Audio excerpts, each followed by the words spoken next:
예, 전번 시간이어서 요한복음 11장에 나사로의 부활 사건을 함께 공부하고 있습니다. 11장 4절에 보시면 너희들이 나사로가 병들었으니까 와서 고쳐주십시오 했는데 4절에 예수님께서 들으시고 가라사대 이 병은 죽을 병이 아니고 하나님의 영광을 위함이다 이렇게 말씀하시고 계십니다. 하나님의 영광을 위한 것이에요. 하나님의 영광이라는 것은 무엇입니까? 우리입니다. 우리가 바로 하나님의 영광입니다. 아멘. 왜냐하면 에베소서 1장 12절에 보시면 이는 그리스도 안에서 전부터 바라던 우리로 그의 영광에 찬송이 되게 하려 함이라 이렇게 나와 있습니다. 우리야말로 하나님의 가장 고귀한 작품임과 동시에 우리가 하나님의 사랑의 대상이며 또한 하나님께서 우리를 들어서 완성시키고 난 다음에 많은 천지 만물과 모든 하늘에 있는 영들 앞에서 보라 나의 영광에 바로 여기 있다 우리를 가르쳐 하나님께서 흡족해 하실 것입니다. 그러므로 우리가 바로 하나님의 영광입니다. 또한 하나님의 우리가 영광인 동시에 우리는 하나님의 우리를 만들어 가시는 다듬어 가시고 완성시켜 가시는 그 동참자요 일꾼이요 동업자다 이렇게 이해하시면 됩니다. 그러나 반드시 이것은 하나님의 영광이 나타나기 위해서는 반드시 먼저 죽어서 묻히지 않으면 다시 살아날 수 없는 법이다 이 말입니다. 이게 뭡니까? 하나님의 공의와 부활입니다. 다시 말해서 하나님의 공의와 사랑이죠. 공의는 뭘 얘기합니까? 십자가입니다. 십자가. 이건 부활입니다. 사랑은 부활이죠. 그러면 이 하나님의 공의를 만족시키는 건 십자가입니다. 예수 그리스도께서 십자가에 못 박혀 돌아가시는 것이 하나님의 공의를 해결하시는 방법이셨습니다. 그걸 통과해서 그 다음에 사랑을 드디어 베풀어 주시는 것입니다. 그래서 이 6절에 보시면 읽겠습니다. 6절에 나사로가 병들었다 함을 들으시고 그 계시던 곳에 이틀을 두고 유하시고 이렇게 나오는데 중간에 빠진 대목이 있다고 말씀드렸습니다. 나사로가 병들었다함을 들으시고 그러므로가 빠졌습니다. 원문에 보시면 그러므로 그 계시던 곳에 일부러 이틀을 유하시고 하나님께서 예수님께서 나사로가 죽기를 기다렸다가 죽은 다음에 오셔서 살리셨다는 것입니다. 이것이 바로 십자가를 통과한 다음에 부활이 있다 이 말입니다. 하나님의 공의를 해결하시지 않고 사랑을 베풀 수 없다 이겁니다. 아멘. 그래서 예수님도 히브리서 5장 7절부터 9절에 나오지요. 그가 육체에 계실 때에 자기를 죽음에서 능히 구원하실 이에게 심한 통곡과 눈물로 간구와 소원을 올렸고 그의 경외하심을 인하여 들으심을 얻었느니라. 그가 아들이시라도 받으신 고난으로 순종함을 배워서 온전하게 되었은즉 자기를 순종하는 모든 자에게 영원한 구원의 근원이 되시고 하나님께 대제사장이라 칭하심을 받았느니라 이렇게 나옵니다. 이 나사로 사건을 통해서 우리에게 주시고자 하는 이 말씀이 바로 나사로가 누구냐? 우리예요. 우리라고요. 나사로가 죽기를 기다렸다가 죽은 다음에 오셔서 살리신 이유가 무엇일까요? 고린도전서 15장에 보시면 부활장입니다. 거기 보시면 너희 뿌리는 씨가 죽지 않으면 살아나지 못하겠고 라고 합니다. 죽지 않으면 씨가 죽지 않으면 살아나지 못합니다. 부활을 가리켜서 종자를 심는 데서 싹이 나는 것과 같다 이렇게 말씀하고 계십니다. 아멘.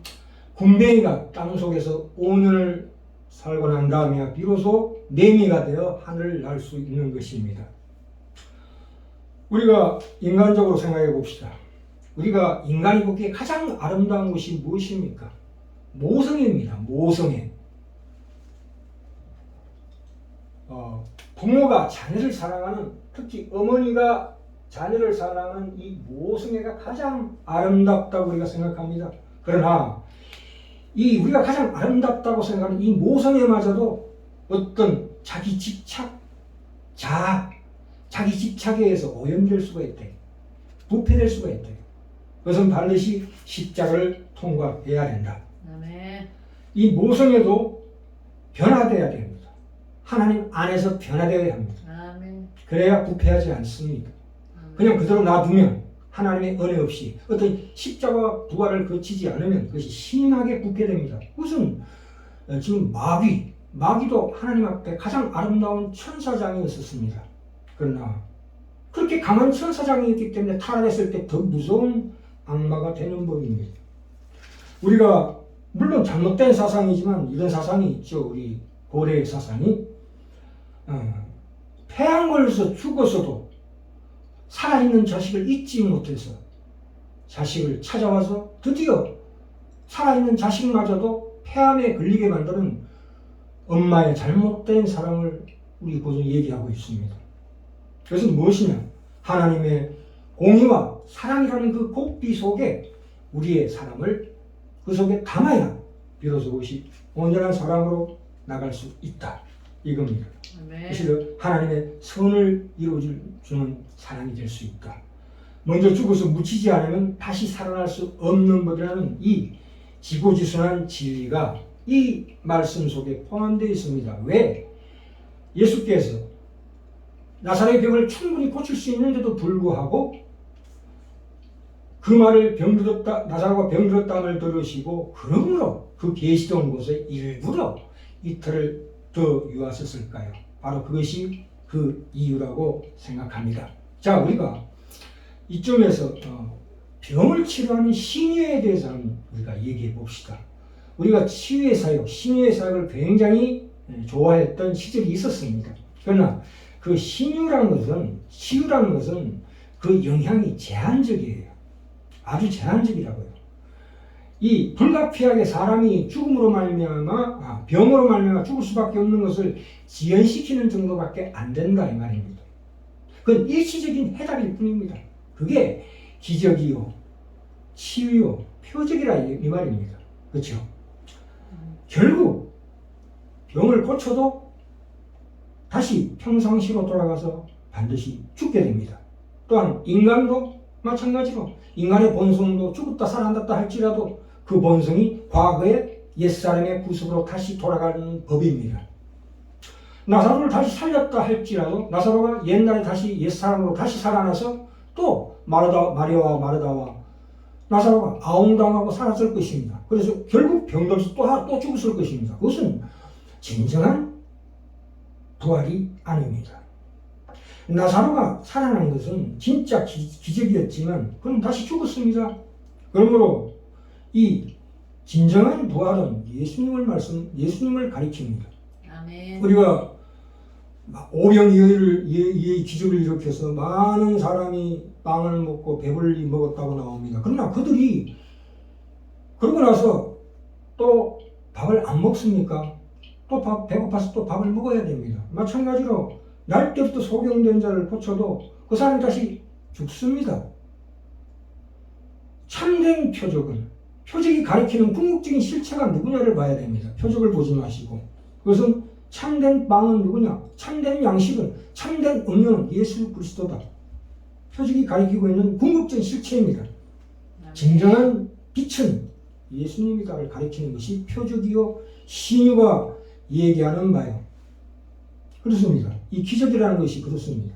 참 기적이 아이러니입니다. 우리가 기적을 체험 못했다고 해서 그 삶이 비극적으로 끝난다고 해서 그것이 결과가 나빠진다고 볼 수 없습니다. 도리어 기적으로 인해서 더 나쁜 결과를 초래할 수가 많습니다. 기독교 역사를 보면 이스라엘 민족들이 그 많은 홍해의 기적을 일으키고 또 불기둥 구름기둥을 거쳐서 광해에 나왔다 가옥장에서 했지라도 계속 원망하잖아요. 기적은 인간의 타성을 기를 수밖에 없습니다. 당연한 자기 권리로 생각합니다. 그것은 기적은 그 표적은 아무 쓸데기 없는 표적입니다. 그렇기 때문에 예수님께서 그것을 두고 굉장히 경계하셨습니다.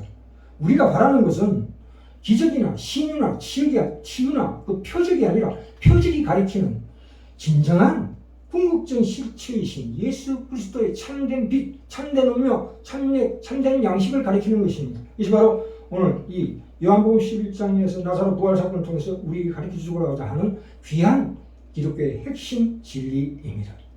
아멘. 자, 계속해서 봅시다.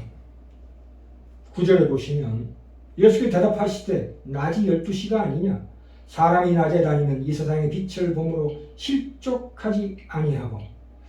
이게 무슨 말씀이냐면 요한복음 1장 1절에 보시면 말씀과 진리 안에 있는 자, 우리가 바로 그런 자입니다.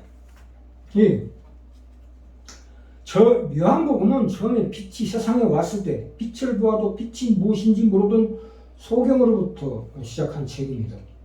낮에 다닌다는 것은 이 눈뜬 자만이 낮이 있고 밤이 있지, 날 때부터 소경된 자들은 낮이고 밤이고 없습니다. 항상 캄캄합니다. 그래서 우리는 진리 가운데 해야 된다. 그렇죠? 아멘. 네가 하나님 안에서 다시 거듭나고 진리의 눈을 떴는데도 불구하고 왜 감고 다니냐 이 말입니다. 왜 감고 다니냐? 낮에는 분명히 하나님의 빛이 보이고 하나님이 의도하시는 하나님의 뜻이 보이고 네 눈앞에 분명히 보이는데도 불구하고 너 왜 눈을 감고 밤처럼 다니냐 이겁니다. 그렇죠? 아멘. 그래서 실족한다.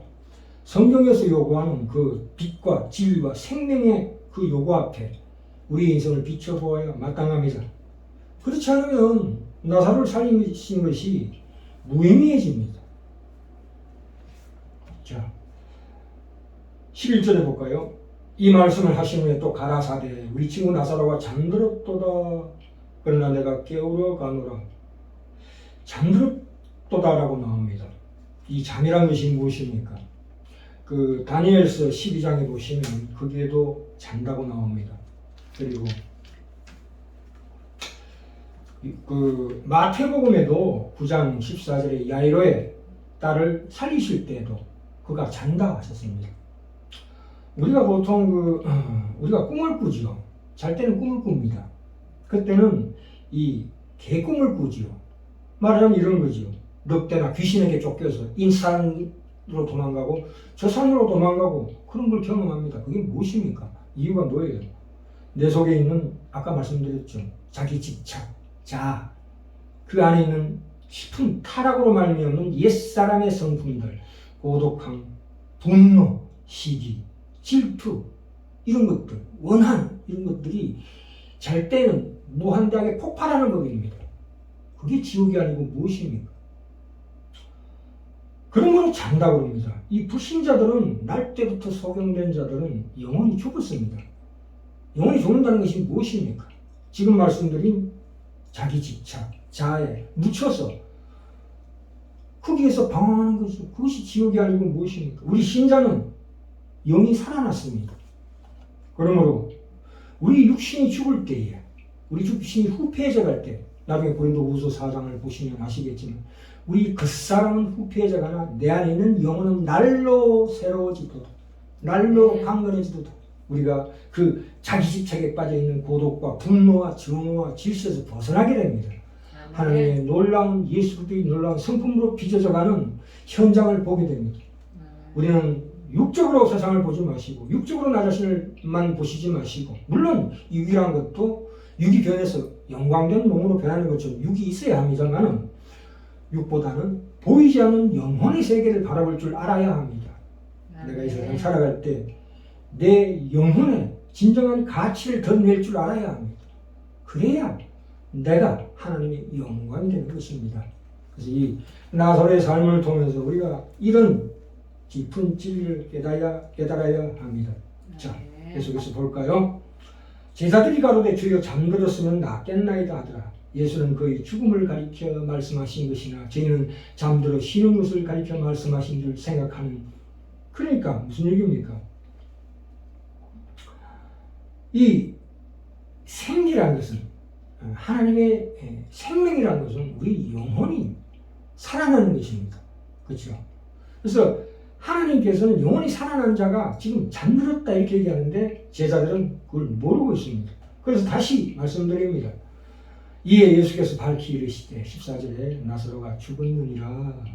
내가 거기 있지 않으면서 너희를 위하여 기뻐한다. 왜요? 이때까지 말씀드린 모든 그 과정, 나사로가 십자가의 공의를 거치지 않고 부활시킬 수는 없다 이겁니다.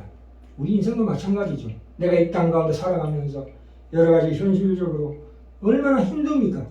아니 구약의 많은 기적들을 보면서 아니 왜 이 기적들이 나의 삶, 나의 개인에게는 일어나지 않는가?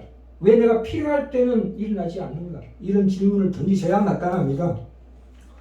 그냥 얼렁뚱땅 넘어가시면 안 됩니다. 마가복음 끝절에 보시면 이런 말씀이 나옵니다. 이 복음을 믿는 자, 예수를 믿는 자는 어떤 독을 마실지라도 죽지 않는다. 뱀을 손으로 잡을 수 있다. 어떤 독사에게 물려도 까딱없다. 이렇게 나오는데 아니 독사에게 물리는데 괜찮은 사람이 어디 있습니까? 이 영적으로 보셔야 합니다. 성령이 기적을 이렇게 도입하면서 그것이 사실이라고 기록할 뿐만 아니라 우리에게 약속으로 내놓고 있고 또 우리에게 적극적으로 권장하고 있음에도 불구하고 뜻밖에도 우리가 필요해서 하나님 앞에 도움을 요청하면 그 기적이 일어난 일이 사실은 없습니다. 이게 무슨 일일까요? 왜 내가 기적이 필요할 때에 하나님께 도무지 기적을 허락하지 않는데도 우리가 다 믿는다고 합니다. 우리가 믿는 건 무엇입니까? 그게 신유입니까? 기적적인 치료입니까? 그보다 더 깊은 뜻이 있다 이 말입니다. 하나님께서는 지금도 우리를 고치실 수 있습니다. 죽은 가운데 부활시킬 수 있습니다. 어떤 병에서도 하나님이 원하시기만 한다면 우리를 고칠 수 있습니다. 그것은 하나님의 주권이 속한 것입니다. 아멘. 그 언제 우리를 고치시고 일으키실지는 하나님만이 아시고 인간이 미리 알 수가 없는 법입니다. 하나님께서는 우리에게 미래를 보여주시지 않습니다. 미래를 보여주시지 않는 것이 믿음입니다. 아멘. 보지 못하는 것을 바라봐야 그게 믿음이죠. 죽은 자를 부활시킬 수 있는 분이 나중에 보시면 죽은 자가 수족을 배로 동인체로 나오게 합니다. 이게 무슨 일입니까? 아니 기왕 나사로야 나오너라 했으면 배를 풀고 정상적으로 얼굴에 빛을 풍기면서 나와야 되는 거 아닙니까? 그런데 아니잖아요. 지금 배를 동인체로 나온답니다. 이 성경의 기적들은 그 기적 그 자체가 목적이 아니에요. 그 기적이 가르치는 어떤 핵심이 우리에게 가르치고 싶은 것입니다. 왜요? 인간은 이 세상에 살아갈 수밖에 없습니다. 그렇죠? 아멘. 죽지 못해 사는 것입니다. 사실은 고통 속에 고생하고 사는 것입니다. 그것이 필요하다 이 말입니다. 왜 그렇습니까? 아직 우리는 하나님의 사랑으로 완성되지 않았기 때문입니다. 하나님께서 우리를 빚으십니다. 영광의 몸으로 빚으십니다. 아멘. 그 과정이 있다 이 말입니다. 아멘. 아니 이스라엘 민족들이 홍해를 가르는 기적을 눈으로 봤는데 그것을 걸어서 건너잖아요. 걸어서 그 딱딱한 바닥을 질퍽질퍽한 바닥을 걸어서 걸었다는 게 말이 되는 게 기왕 하나님께서 기적을 베풀으시면 헬기를 태워서 가나안으로 데려가시지 왜 굳이 걸어서 건너게 하십니까? 근데 하시고 난 다음에도 불기둥과 구름기둥으로 광야에서 헤매게 하셨습니다. 기적이 왔는데도 불구하고 그 가야 할 길이 단축되지 않았습니다. 그 가야 할 길은 본인들이 직접 가야 한다 이 말이에요. 가나안까지 가고 가나안을 들어가는 것은 니들이 해라 이 말입니다. 내가 기적으로 너희들을 받쳐줄 테니까 걱정 마라, 염려 놓아라, 안심하라, 두려워 말라 이거예요. 근데 우리는 움직이지 않습니다. 자꾸 지나간 애굽에 그때 고기 먹던 거, 화롯가에서 부추, 고기 먹던 것을 그리워합니다. 그래서는 안 됩니다. 그 신약의 여러 가지 기적을 일으키죠. 중풍병자, 날 때부터 중풍병자를 이렇게 놓고 놓으시고 네가 네 짐을 들고 가라. 짐을 들고 가는 건 본인이 해야 합니다. 물론 금방 깨어나가지고 비실비실하겠지만 그래도 힘써서 그 짐을 들고 자기 집으로 가야 되는 그 여정이 남아있어. 그 인생 여정이 남아있다고요. 병에 걸려서 죽을 수밖에 없는 그 인생 여정이 우리에게 놓여져 있다. 그것을 담대하게 신앙으로 돌파해라 이거지. 아멘. 하나님이 기적을 동원할 때는 이 땅, 하나님의 일반 은총 속에 있는 우리 눈에 보이는 이런 모든 자연이 하나님의 기적 속에 포함이 되는 거예요. 아멘. 이것을 완전히 무시해버리고 기적만으로 우리를 인도하시는 건 있을 수가 없는 일입니다. 아멘. 그렇기 때문에 우리에게 인내하라. 약속을 바라봐라. 그래서 믿음이 요구되는 겁니다. 우리에게 이 땅에서 살게 하신 이유가 뭡니까? 아까 히브리서 5장에서 확인했죠. 예수 그리스도께서 육체에 계실 때 심한 고통으로 순종하게 되었다고 그러셨습니다. 이것이 중요합니다. 아멘. 물론 우리 기독교 역사에 은사도 있고 방언도 있고 예언도 있고 신유가 있지만 한번 병 걸렸던 자가 다시 병 안 걸립니까? 그렇지 않습니다. 아무 약을 먹어도 더 이상 식사 안 해도 되는 일은 없습니다. 그 다음부터는 병을 고쳤다고 해서 그 병이 절대 침범치 못합니까? 그렇지 않습니다. 하나님께서 분명히 나의 편을 들어주시고 지금 나의 인생을 간섭하고 계시다는 것을 확인시켜 줄 뿐이지 대신 살아주겠다는 약속은 없습니다. 우리가 그 삶을 살아야 합니다. 아멘. 우리가 이 시간에 날마다 하나님께 기적을 요구하는 것은 자기 욕심입니다. 아멘. 내가 눈앞에 어떤 이익을 위해서 요구하는 거지. 그 표정만 바라봐서는 안 돼. 그것이 우리에게 주는 그 기독교의 핵심 진리가 무엇인가를 밝히 눈을 뜨고 봐야 합니다. 어영부영 그냥 넘어가시면 안 됩니다. 기적이 우리 앞에 놓여지는 문제를 풀기 위해서 등장하지 않습니다. 그것을 네가 힘써 힘을 얻고 인내하고 하나님의 약속을 믿고 나아가라. 하나님께 순종하고 충성케 하기 위해서 허락된 것입니다. 스테반도 그렇죠. 스테반이 죽을 때 예수님께서 하나님 우편에 서 계셨다고 그렇게 얘기합니다. 그러나 그 속에는 분명히 하나님의 어떤 특별한 보호가 있었겠지. 특별한 축복이 있었을 것입니다. 우리는 모릅니다. 스테반만이 알죠. 스테반 웃으면서 죽었다. 돌 맞고 죽었어요. 그것이 하나님의 영광이죠. 우리는 모릅니다. 그러나 하나님 분명히 우리가 알 수 있는 것은 하나님께서 분명히 우리에게 그 기막힌 고난을 능히 뚫고 나갈 수 있는 권능으로 우리에게 허락하셨다고 생각합니다. 아멘. 내가 너희 공고함과 어려움과 두려움과 공포를 보고 있다. 낙심하지 말아라. 견뎌봐라. 당해봐라. 내가 그 길에서 새로운 부활의 길을 여는 것을 눈으로 확인해라고 우리에게 계속 말씀하십니다. 아멘. 그렇죠. 내 말이 네가 믿으면 하나님의 영광을 보리라 하지 아니하셨느냐 이렇게 나옵니다. 그래서 25절에 예수께서 가라사대 나는 부활이요 생명이 나를 믿는 자는 죽어도 살겠고 무릇 살아서 나를 믿는 자는 영원히 죽지 아니하리라 이렇게 나옵니다. 아멘. 이게 바로 오늘 제목의 불완전한 기적, 일시적이고 제한적인 기적을 베푸시는 이유입니다. 아멘. 이 하나님의 영광의 길을 예수도 함께 동행하는 우리가 되길 간절히 원합니다. 아멘. 그래서 우리가 이 표적을 보고 배부른 까닭이 아니라 그 표적이 가리키는 궁극적인 실체 예수 그리스도를 바라보고 가는 길, 그것이 하나님의 영광의 길이다 이 말입니다. 아멘. 우리의 인생이 비록 힘들고 고달프고 어려워도 그것이 하나님께서 허락하신 길이라는 것을 분명히 확인하셔야 합니다. 지금 나의 삶은 내 혼자 가는 것이 아닙니다. 하나님께서 동행하고 계십니다. 주님께서 부활하신 주님께서 나와 함께 동행하십니다. 우리 마음 깊은 곳에 세상이 주지 못하는 그 진정한 평안이 있다는 것을 믿으셔야 합니다. 아멘. 우리가 살아가면서 그것을 반드시 체험하는 거룩하고 명예롭고 영광스러운 내 자신이 하나님의 영광이다. 영광의 대상이다. 내가 그 일에 내가 나 자신을 다듬는 일에 하나님이 나를 다듬으시고 나를 고치시고 나를 아름답게 조각하셔서 하나님이 원하시는 그 거룩한 작품으로 만드신 일에 내가 동참자고 내가 그 일꾼이고 내가 동업자다. 아멘. 하나님과 함께 동참하면서 우리 남은 짧은 인생을 정말 하나님의 영광의 삶이 될 수 있도록 우리가 함께 기도하며 노력하고